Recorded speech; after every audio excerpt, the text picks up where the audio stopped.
great day. What an okay day. What a messed up... Only pay for what you need. Liberty, liberty, liberty, liberty.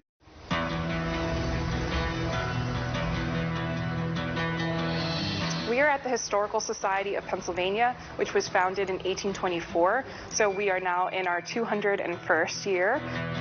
Historical Society of Pennsylvania is a special collections library with a small exhibit space that has been collecting for the past 200 years. Our collection now spans over 22 million things, most of which are manuscripts and paper-based, but we also have books, graphic items, works of art, and other materials on paper, and a small collection of objects here and there.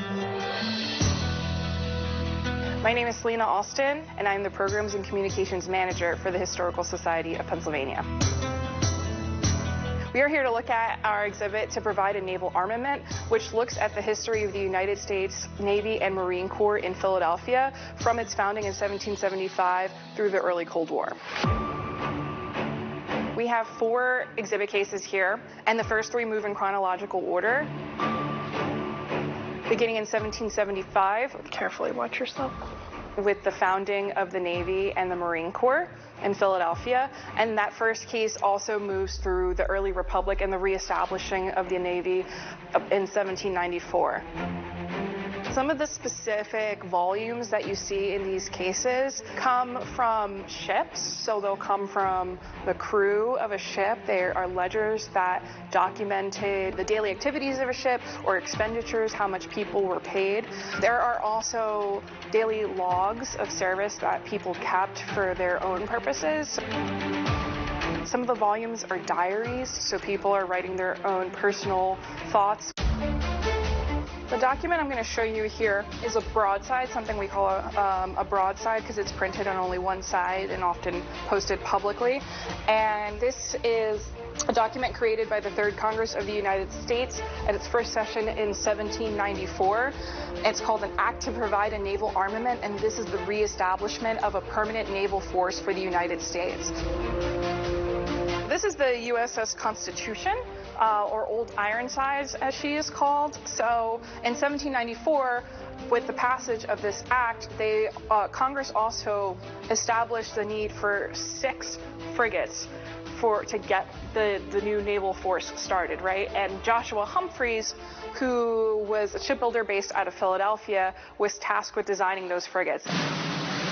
This is a ledger book for a Continental Navy ship called the Alliance, and it documents people getting paid out in prize money. The Navy does not pay people in prize money today. Like if they captured ships and they literally had captured booty, that would be part of your payment for serving in the Navy.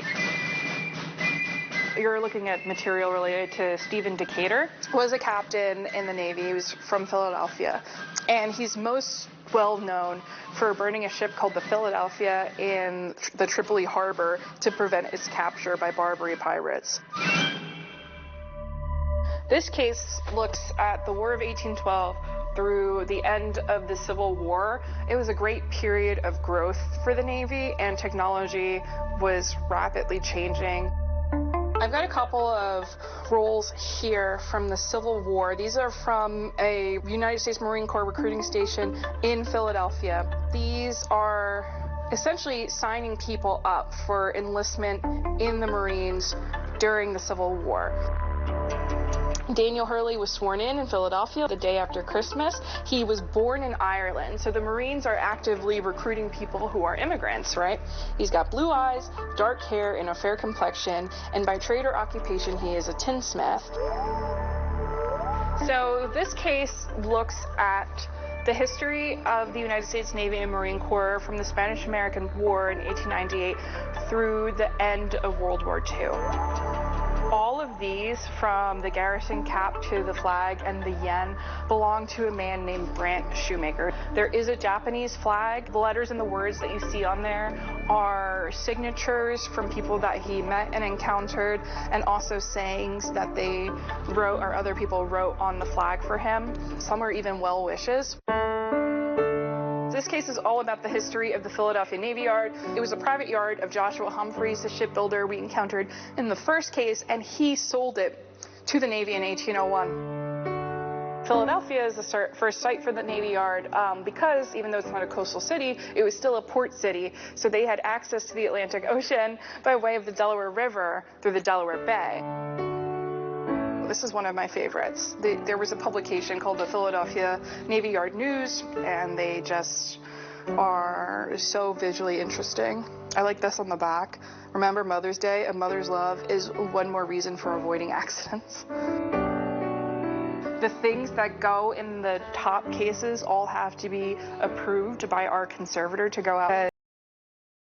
Any exposure to light, whether it's sunlight, whether it's overhead fluorescent lighting, is damaging to historical documents. They go on view for a limited amount of time, and then they go dark after that, so they may not go on view again for several years after they have been exhibited. Part of the reason why this exhibit is so compelling is because it's the stories and the voices of individuals. So we're telling institutional history, right? We're looking at the Navy and the Marine Corps as institutions that have existed for 250 years, but we're telling their stories through the lives and experiences of these people.